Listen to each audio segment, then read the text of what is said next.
My family barged into my condo insisting it was my brother's, so I answered with one twist that turned their entire scheme against them in the end. The digital beep slices through my dreams like a razor. Beep, beep, beep. Access denied. My eyes snap open. The red numbers on my bedside clock read 8:15 a.m., Saturday morning in Austin, and the sun slants through my blinds in dusty stripes. Beep, beep, beep. Access denied. The sound comes again, electronic and sharp. My heart lurches from sleepy confusion to alert panic in the span of a single breath. Someone is at my door, someone with the wrong code. What the hell? She changed the code. The voice belongs to Bryce, my younger brother. His words slice through the apartment door, vibrating with indignation. I sit up, sheets tangling around my legs. Last night, I deleted their access codes from my smart lock system. After 8 years of them walking in whenever they pleased, I finally did it. One small act of rebellion. The pounding starts, not knocking, but the full weight of a body slamming against wood.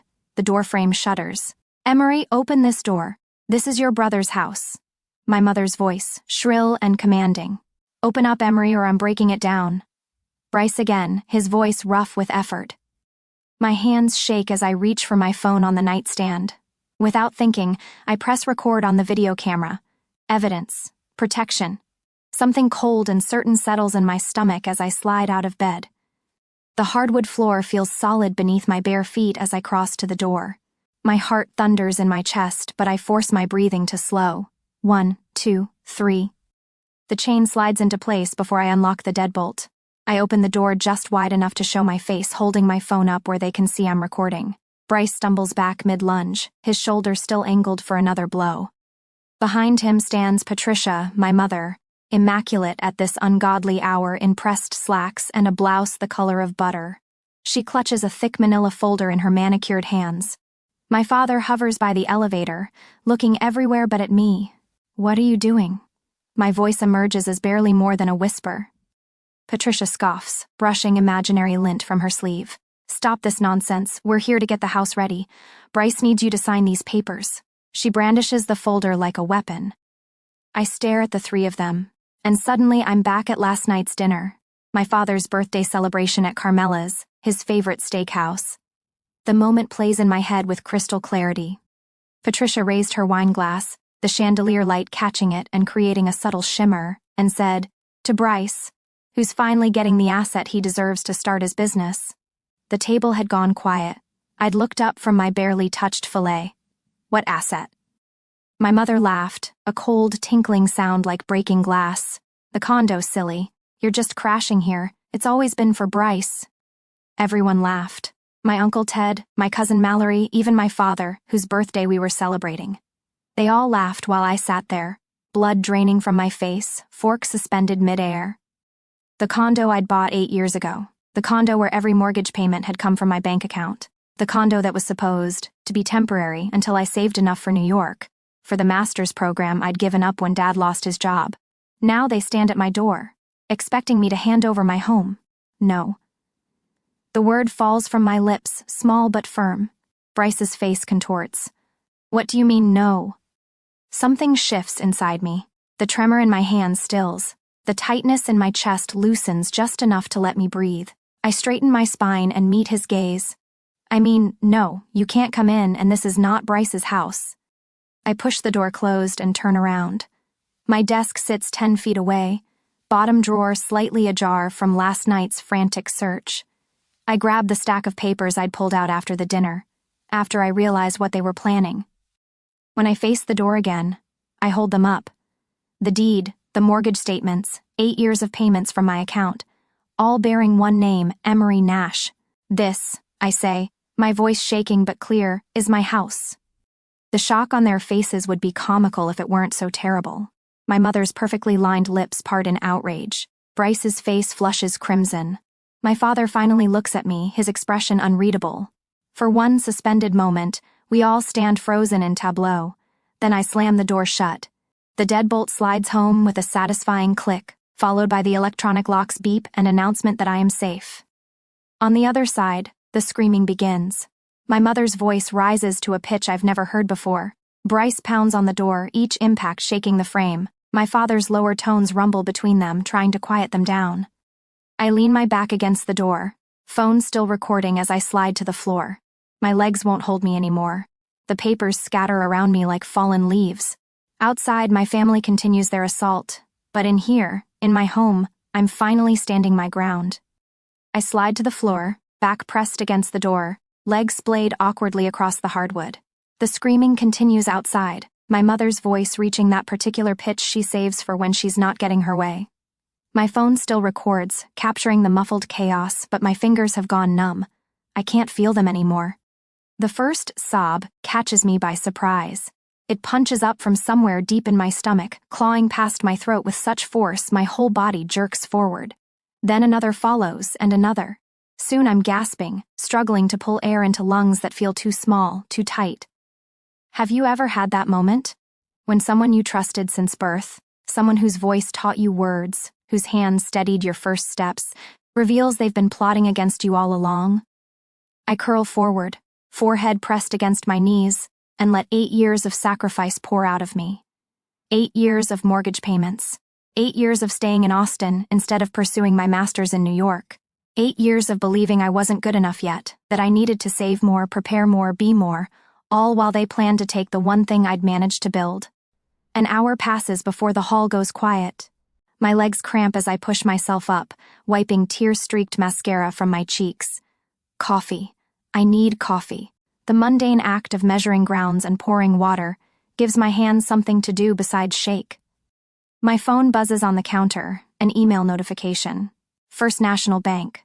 Subject line, your HELOC application, appraisal confirmation. The mug slips from my hand, clattering against the countertop but miraculously not breaking. I grab my phone, scanning the message with growing horror. Dear Ms. Nash, this email is to confirm your appointment with our appraiser, Mr. Fields, for this coming Monday at 10 a.m. HELOC, home equity line of credit, a loan against my house, a loan I never applied for.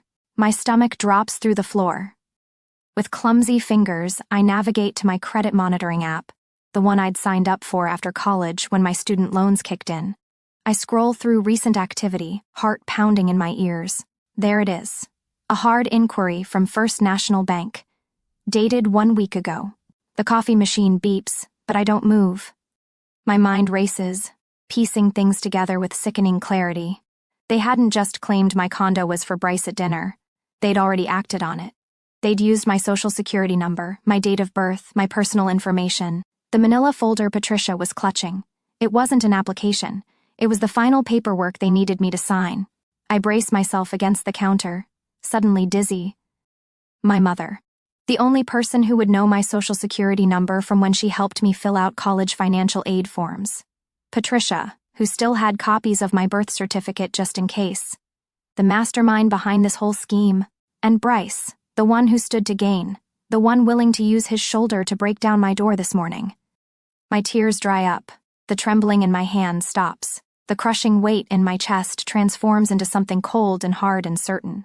This wasn't just a family dispute over property. This was identity theft. This was fraud. This was a crime. My phone chimes with a text message. Ethan, my upstairs neighbor. We're not close, just the occasional nod in the elevator or casual chat by the mailboxes. Hey, heard the commotion, sounded awful. Just letting you know I'm here if you need a witness or anything. I stare at his message, oddly touched by this small act of normal human decency. How sad that it stands out so starkly against my family's behavior. Thank you, Ethan. I might. I set down the phone and open my laptop. The bank's website loads, and I click the link for reporting fraud. The customer service number appears on screen, and I punch it into my phone with steady force fingers. Fraud department, this is Karen speaking. How may I help you? My name is Emery Nash. My voice sounds strange to my own ears, flat, mechanical, like it belongs to someone else. I've just been notified of a HELOC application I did not make. You have an appraisal scheduled for Monday. I am reporting this as identity theft. Cancel the application. Cancel the appraisal. I'm so sorry to hear that, Miss Nash. Can you verify the last 4 digits of your social security number? I recite the numbers, then my birth date and address when prompted. The woman takes me through security questions. Mother's maiden name, first pet, elementary school. The very information Patricia had used against me. I see the application here, Ms. Nash. You're saying you did not authorize this? No, I did not. And you believe you know who may have applied using your information? I hesitate for just a heartbeat. Yes. May I ask who? My mother, Patricia Nash. The words hang in the air between us. I've done it. I've reported my own mother to a federal bank for identity theft. There is no going back. I understand, Ms. Nash. This must be very difficult. Karen's voice softens. I've flagged this application as fraudulent. The appraisal will be canceled immediately. Would you like me to place a freeze on your credit report as well? Yes, please. And will you be filing a police report? We recommend doing so in cases of identity theft, even when family is involved. My chest tightens. A police report would make this real in a way I'm not ready to face. Not yet. I'll consider it. I understand. Just know that the application has been stopped. No one will access your home equity without your consent. I thank her and hang up, sinking onto one of the bar stools at my kitchen counter. The sunlight streams through my blinds, creating long stripes across the floor just like it did this morning when the pounding at my door began. Was it only hours ago? It feels like years. My home remains mine. My family has been stopped, for now. But as I stare at my phone, I know with absolute certainty this is just the beginning. The bank calls on Saturday afternoon. Miss Nash, this is Amanda Heller from First National's Fraud Department. We've processed your report and frozen the HELOC application immediately. I thank her, my voice hollow. The weight of what I've done, reporting my own mother for identity theft, settles in my chest like concrete. We're required to notify the applicant, she continues. The contact number provided was for Patricia Nash, is that correct? My stomach knots. Yes, that's my mother. A pause. I understand. Given the situation, would you like us to note a potential harassment concern on your file? I hadn't thought that far ahead. Yes, I whisper. Please do. After hanging up, I sit motionless at my kitchen counter, waiting for the explosion. My phone remains mercifully silent all afternoon. By evening, I've convinced myself they've finally accepted defeat. I'm wrong. Sunday dawns with a pounding at my door so violent it rattles the framed photographs on my hallway wall. The sound jolts me from sleep, adrenaline flooding my system. Emery! Patricia's voice pierces through the wood. Not the controlled, butter-smooth tone she uses in public, but something sharp-edged and desperate. Emery, open this door right now! I pull on my robe and approach cautiously, keeping the chain latched as I crack the door. Patricia stands alone, her blonde hair perfect despite the early hour. She clutches a leather portfolio to her chest, knuckles white. The appraiser is coming tomorrow morning, she says, words rushing out. Bryce needs you to sign these papers right now. Her lie lands between us. She doesn't know I've already canceled the appraisal. There is no appraisal, Mom. My voice emerges calmer than I expect. I canceled it when I reported your fraud. The color drains from her face. For 3 heartbeats, the hallway falls silent enough to hear the hum of the elevator down the corridor. Then her features contort. You did what? The shriek rips from her throat. Do you have any idea what you've done? You've destroyed everything. An elderly couple walking to the elevator quickens their pace, exchanging uncomfortable glances. Mrs. Delgado can hear you, I say quietly, nodding toward my neighbor's door. I don't care who hears me. Patricia slams her palm against the doorframe. This is unbelievable. You're a woman, Emery. You'll get married and move away eventually. Stop being selfish and holding on to something your brother needs to build his career. The words should hurt. They've always hurt before. But something has shifted inside me, like a lock finally clicking into place. You taught me that family only matters when they need something from you, I tell her through the narrow opening. Lesson learned, Mom. Thanks. I close the door as she launches into another tirade. Her voice follows me as I walk to the kitchen, but it feels distant now, like background noise from someone else's apartment. My phone buzzes with a notification an hour later. Bryce has posted on Facebook, betrayed by my own flesh and blood. Some people would rather see their family fail than do the right thing. 6 likes, 3 sympathetic comments. I take a screenshot, saving it to a folder I've created labeled Evidence. Monday morning arrives with a fresh assault. My phone pings with a Google Business Review alert. Someone named Jay Thompson has left my interior design company a 1-star review. Unreliable designer, deceitful, mentally unstable. 5 minutes later, another appears on Yelp under a different name but with identical wording. I recognize Patricia's favorite phrases immediately. My hand doesn't shake as I take screenshots of both.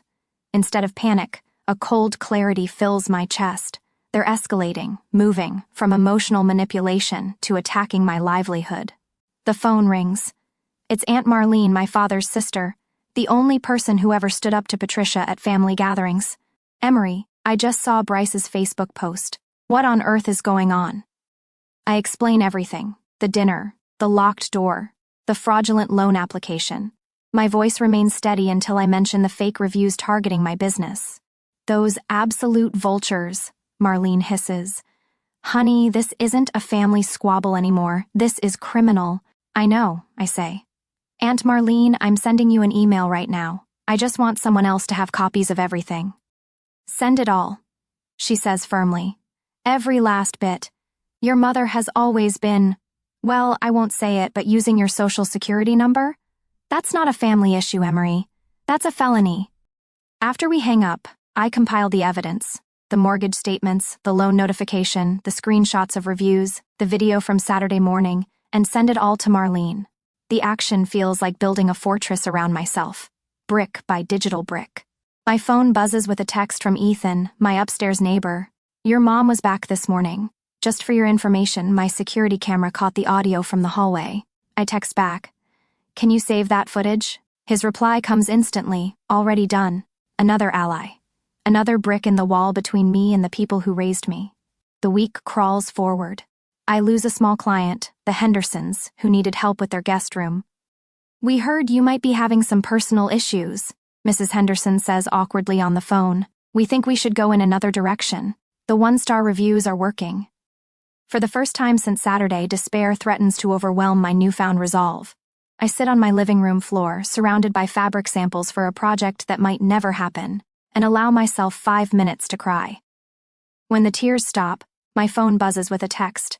It's from my father, the first contact since Saturday morning when he stood silently by the elevator, watching Patricia and Bryce attack my door. Family meeting, my house, tonight, attendance mandatory. I stare at the message, noting his choice of words. Not our house, but my house. Not we need to talk, but attendance mandatory, like I'm being summoned to the principal's office. The Douglas Nash I grew up with would never have phrased a message that way. This has Patricia's fingerprints all over it. I don't respond.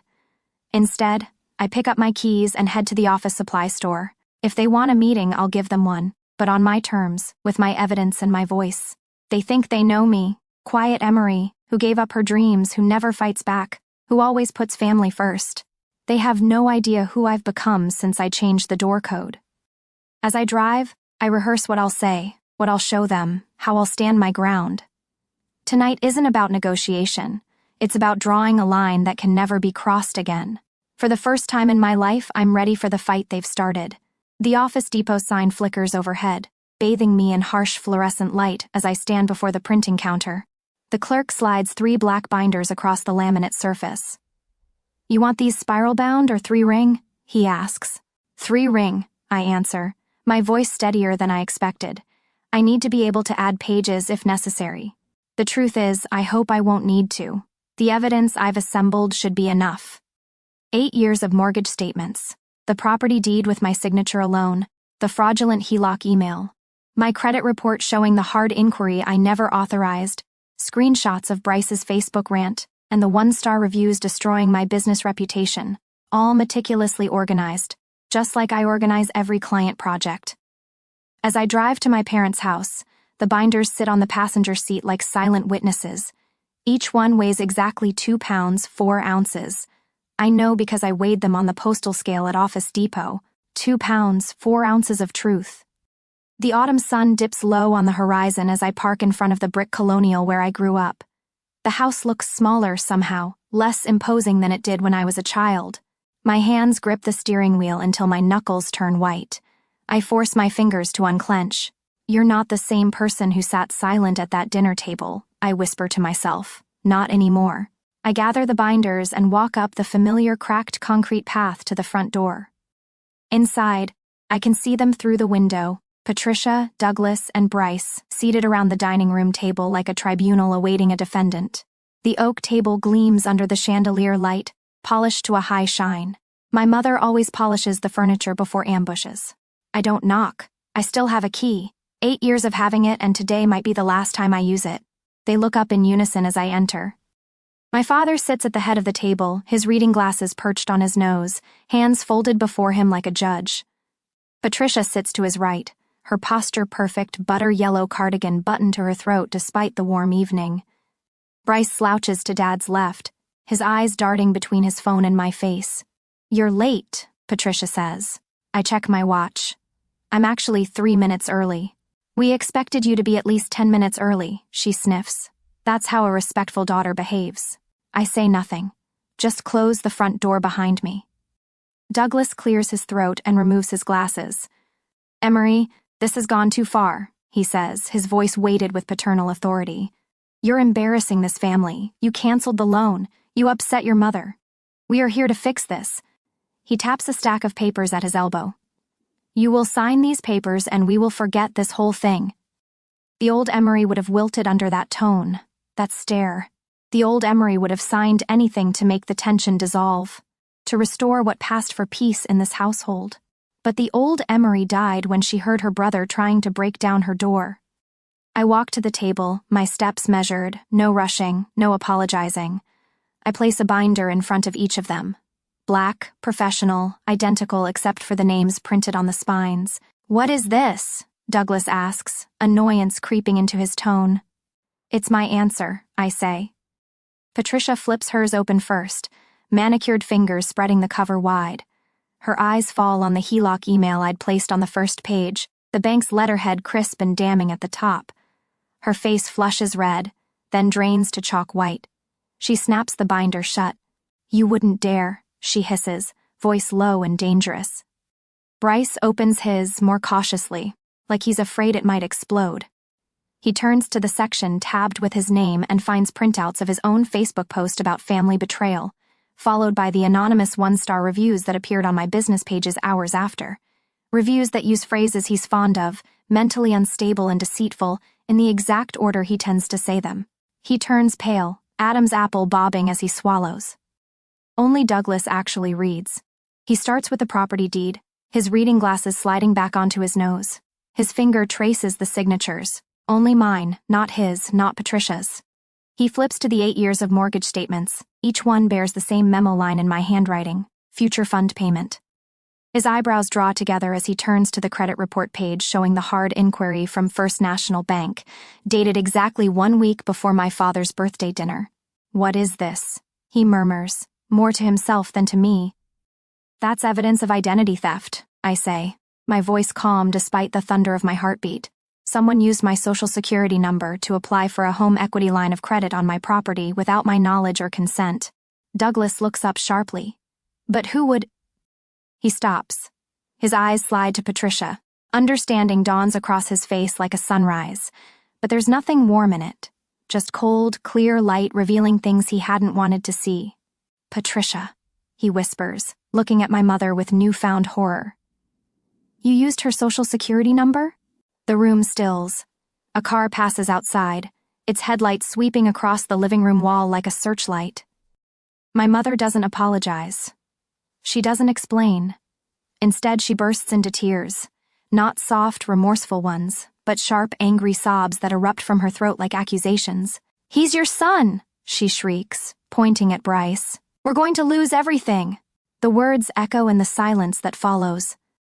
My father stares at her, mouth slightly open. Bryce can't meet anyone's eyes. He hunches further in his chair, suddenly fascinated by the grain of the oak table. The united front they presented when I arrived has shattered. I watch as my father's shoulders slump, the weight of realization crushing the righteous anger he'd prepared. "That's not true," I say, looking directly at my father. "You're not going to lose anything because you never put in a single dollar. I'm the one who lost. I lost my $20,000 future fund for New York. I lost my spot in the master's program. I lost 8 years of my life believing I wasn't good enough, all while I was paying your bills." Douglas flinches. The truth lands like a physical blow. "I'm not here to negotiate," I continue. "I'm here to inform you." Bryce shifts in his seat, mouth opening to interrupt. I silence him with a look. I stand taller, drawing strength from the cold clarity that has replaced my fear. The HELOC is dead. The bank has flagged your phone number. Aunt Marlene has a copy of this binder. So does my neighbor Ethan, who has video of you harassing me at my door. If one more one-star review appears, if any of you text me, email me, or come within 100 feet of my home, I'm filing a police report for identity theft and harassment. Patricia's face contorts. You ungrateful little... My mother's mascara runs in black rivulets down her cheeks. My brother's knuckles turn white as he grips the edge of the table. My father just looks lost. A man waking up to find the script he'd been reading from was written by someone else. Patricia looks to Douglas, expecting him to take control as he always has, to bring me back in line. But my father just stares at the binder, at the evidence of what they've done. We're done, I say. I don't wait for a response. I turn and walk to the door, my back straight, my steps unhurried. Behind me, I hear my mother's voice, high and desperate. Douglas, tell her she has to... My father says nothing. The door closes behind me with a soft click, far gentler than the slam I'd imagined in all my rehearsals. Outside, the evening air smells of cut grass and distant rain. I breathe it in deeply, filling my lungs, and for the first time in 8 years, the tightness in my chest begins to ease. I leave the binders, the proof of their betrayal, on the table and drive away from the smoking ruins of their plan. I don't look back. 3 months later, I'm sitting motionless at my desk. The only thing moving is the blinking cursor on the screen. My Google business page, the one I spent 8 years building, now displays a glaring, sickening number, 1.5 stars. A perfect nosedive from 4.9 stars and 80 positive reviews down to this. I scroll. Unreliable, unprofessional, mentally unstable, canceled at the last minute. Every comment, whether anonymous or from a fake name, echoes my mother's tone and Bryce's spite. They were carefully crafted, not like amateur complaints, but like a deliberate takedown campaign. I fought them. God, how I fought. I sent Google and Yelp copies of the bank report, the video from my phone, even screenshots of Bryce's texts. I wrote professional explanations. This is part of a personal smear campaign. The only response I got was a soulless, automated email. We have reviewed your complaint and found these reviews do not violate our community policy. My phone rings on the desk, the sound making me jump. I've learned to hate that sound. I glance at it. Martin Lowell, Austin Modern. My heart sinks. This is it, the final blow. Martin is my biggest client. I take a breath, trying to keep my voice steady. This is Emery. Emery, hi. Martin Lowell, his voice is too kind. That's always a bad sign. Listen, I'll be direct. We're going to have to pause the design contract for the South Congress project. I close my eyes. I understand, I say, the words feeling like ash. He sighs. It's not me, Emery. Your work is excellent, but the board, they saw the reviews. They see words like unstable and they think lawsuit. Our investors are nervous. I understand, I repeat. What else can I say? That my mother did it? It sounds crazier than the reviews. I'm really sorry, Emery. Thanks for calling me, Martin. I hang up. The condo is silent. That's the third contract canceled this month, the one that was keeping my lights on. My mind drifts across town. I know what I'd find if I drove past the storefront Bryce had leased, a big red for lease sign hanging in the window. The grand opening banner he'd boasted about never having made it past the planning stage. His company, the one entirely dependent on that fraudulent loan, had collapsed before it even began. I'd called the bank. I'd canceled the appraisal. I'd reported the identity theft. I had won. But it's a small, hollow comfort considering my career might soon follow his. I close my laptop. I walk to the window, looking out at the glittering Austin skyline. 8 years. I gave up New York for this view. I fought my own family to keep it. And now I have it. But I'm losing the career that pays for it. Sometimes winning feels an awful lot like losing. A hot tear, of anger, not sadness but pure, raw injustice, slides down my cheek. I wipe it away, not gently, but angrily. No, I say the word out loud in the empty room. No, she doesn't win. He doesn't win. I look at my hands, the hands that sketched hundreds of designs, the hands that chose every fabric, every piece of stone. They're still here. They're still capable. I built this business from scratch with nothing but talent, $20,000, and blind determination. I've lost my reputation, but the talent is still here. I can rebuild it, one client at a time if I have to. I walk back to my desk and open my laptop again. I ignore the Google business page. I open my design software. I open the project file I'd been working on tirelessly for weeks. My submission for the city's Young Entrepreneur Program. The reviews could hurt me, but they couldn't stop my work. At least this time, I'm standing on ground that's truly mine. 5 months since I firmly claimed this house as my own. Sunshine streams through freshly washed windows, painting golden rectangles across my living room floor. The space breathes differently now. Potted herbs line the kitchen windowsill, basil, mint, and rosemary, releasing their fragrance when my fingers brush against them. The snake plant beside my drafting table has sprouted 3 new shoots since January. Green things growing. Small promises kept. My phone pings. An email from the City of Austin's Young Entrepreneur Program, the one I applied for in February when business was still a skeletal version of itself. Congratulations, Miss Nash. We are pleased to inform you that your application has been accepted. I read it twice, then a third time, just to make sure the words don't rearrange themselves. My hands tremble slightly as I scroll down to find another paragraph inviting me to speak at their spring conference. A South by Southwest small business track panel. The road back wasn't quick or easy. After the 3-month smear campaign, I lost nearly half my clients. Each morning I'd wake up to check my business page, 1.5 stars glaring back at me like an accusation, but I refused to lie down and die. My business is under a personal smear campaign, I told every potential client who contacted me, laying the truth bare like tiles on a floor.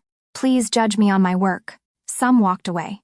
The ones who stayed, they saw my portfolio and decided it spoke louder than anonymous internet vitriol. I grab my coffee and step onto my small balcony. The April air carries the scent of someone's barbecue and freshly cut grass. A cardinal lands on the railing, considers me with a sideways glance, then flits away toward the oak trees lining the property. The elevator dings down the hall. I turn and catch Ethan retrieving his mail from the cluster of boxes near the lobby entrance. He glances up, notices me, and pauses. Unlike 6 months ago, there's no nervous hesitation, no pity in his eyes. Saw you're speaking at the South by Southwest small business track, he says, folding a magazine under his arm. That's big time. Congrats, Emery. No lemon tarts as peace offerings, no awkward attempts at rescue, just simple acknowledgement between neighbors. Thanks, I say, meaning it. Later that week, I stand at the edge of the conference stage, waiting for my introduction. My heart hammers against my ribs, but it's the clean fear of anticipation, not the dirty panic of those Saturday mornings when pounding at my door sent me into spirals of dread. The moderator's voice rings out. Please welcome Austin-based interior designer and entrepreneur, Emery Nash. I step into the spotlight, my burgundy blazer a splash of color against the stage backdrop. The microphone feels solid in my hand as I begin to speak. The woman at this podium bears little resemblance to the silent girl who once sat at birthday dinners, fork suspended, while everyone laughed at her expense. When I finish, the applause washes over me, warm and validating.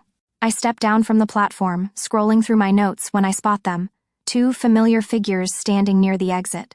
My parents look smaller somehow. Dad's shoulders slope beneath his sport coat. Mom's hair is different, less severe. They approach hesitantly, like people who've forgotten how to navigate familiar terrain. You did good, kid, Douglas says quietly, the nickname from my childhood landing awkwardly between us. Patricia's eyes search mine, really search, instead of just skimming past to find what she wants. Can we start over? Her voice lacks its usual cutting edge. Something shifts inside me. Not forgiveness exactly, but perhaps the soil where it might eventually grow. Maybe, I tell them, my voice steady, when starting over isn't just about you losing control of me. I smile politely, turn, and walk away to join a group of my peers who are waving me over to their table. Behind me, my parents stand alone. Freedom isn't when they stop pulling you down. It's when you stop letting them.